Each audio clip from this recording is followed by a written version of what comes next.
संसारक अलग अलग स्थान पर मृत्यु संस्कार से अलग अलग परंपरा सब देखबा में अबैत अछि। मुदा इंडोनेशिया के सुलावेसी द्वीप पर रहवाला टोराजा जनजाति के परंपरा आश्चर्यचकित करवला अछि। एहि जनजाति के एकटा एहन परंपरा अछि जे परिवारक सदस्य अपन मृतक के कब्र में से बाहर निकाल कर नवका कपड़ा पहिराबैत छथि, हुनका साफ करैत छथि आ कहियो काल हुनका हाथ में सिगरेट सेहो थमाबैत छथि। मानेने नाम के ई परंपरा टोराजा समुदाय में पूर्वज के प्रति प्रेम आ सम्मान के प्रतीक अछि। ई विधि प्रत्येक किछ साल में आयोजित कयल जाइत अछि।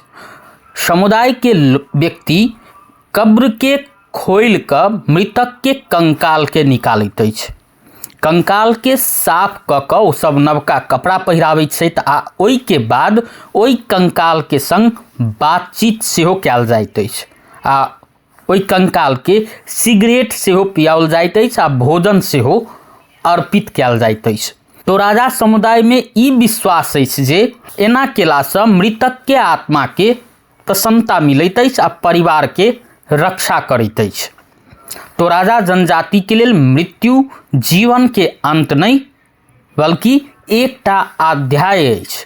ओ सब मानैत छथि जे अंतिम संस्कार के अनुष्ठान पूरा होबा धरि मृतक के आत्मा यह संसार में रहैत अछि। एहि विधि के समय में एहि समुदाय के व्यक्ति एक संग अबैत छथि आ अपन पूर्वज के श्रद्धांजलि दैत छथि। एहि विधि के संग भव्य उत्सव के आयोजन सेहो होइत अछि। महिष आ सुग्गर के बलि सेहो देल जाइत अछि। बलि के मांस इष्ट मित्र में परसल जाइत अछि आ नाच गान के संग एहि के पाबनि जकाँ मनाओल जाइत अछि।